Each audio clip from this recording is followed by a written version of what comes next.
Another comment that we got was, what about Matthew 21:33?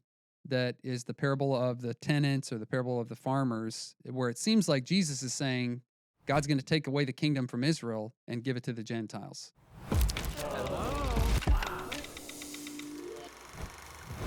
So I just want to read this really quickly, and I want you to understand, whenever there's a scripture like this that seems to be like a proof text to say, no, Israel's done away with, you need to look in context. Who is Jesus talking to? What is the context that he's talking to people about? Same thing with Paul. This happens a lot with Paul.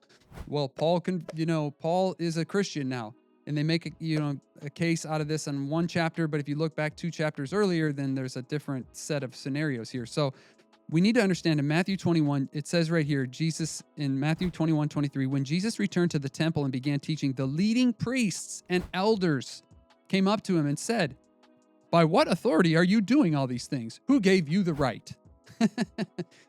They're challenging Jesus' authority. They're the leaders of the Jewish people. And they're telling him, you're not the leader of the Jewish people, we are. So what is Jesus doing?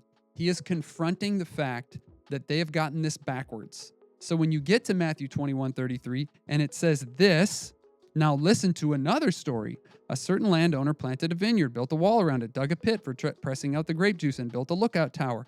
Then he leased the vineyard to tenant farmers and moved to another country. So it goes on, and then Jesus basically says this, the stone that the builders rejected has now become the cornerstone. I tell you, the kingdom of God will be taken away from you and given to a nation that will produce the proper fruit. Anyone who stumbles over the stone will be broken to pieces, and it will crush anyone who falls on it. Remember, who is Jesus talking to? He's talking to the Jewish leadership.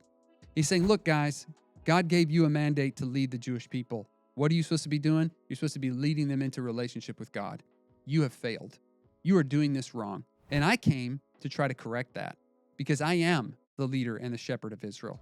And now you're challenging my authority. So I'm going to tell you this, he's saying to them, if you don't get in line with God, he will take away your power and authority and he will give it to another group of people.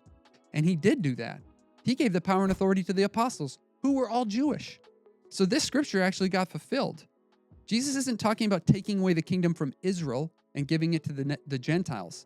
He's using an allegory where, in this case, it's very well known. You look back in late Second Temple Jewish literature, and when Jesus says planting a vineyard, and then he says a lookout tower, the vineyard is the land of Israel.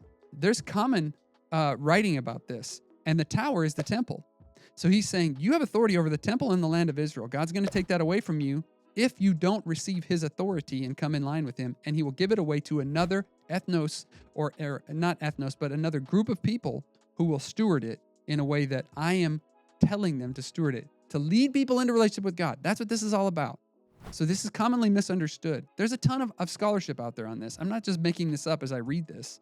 You can go read books by Gerald McDermott, Dr. Gerald McDermott, an Anglican priest who puts forth a very well-founded set of scripture on this, or Joel Willits. There's another PhD. I mean, there's a lot of scholarship on this. Just go look it up for yourself. Check it out.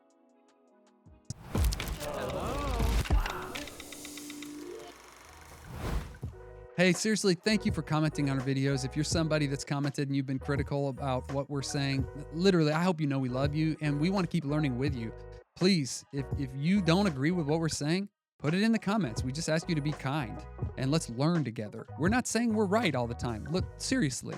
But let's go through the process of learning together, working together to solve some of these technical, tricky questions. So please keep commenting, and I hope this was helpful for you as you guys listen to some of these things. And looking forward to seeing you in another video.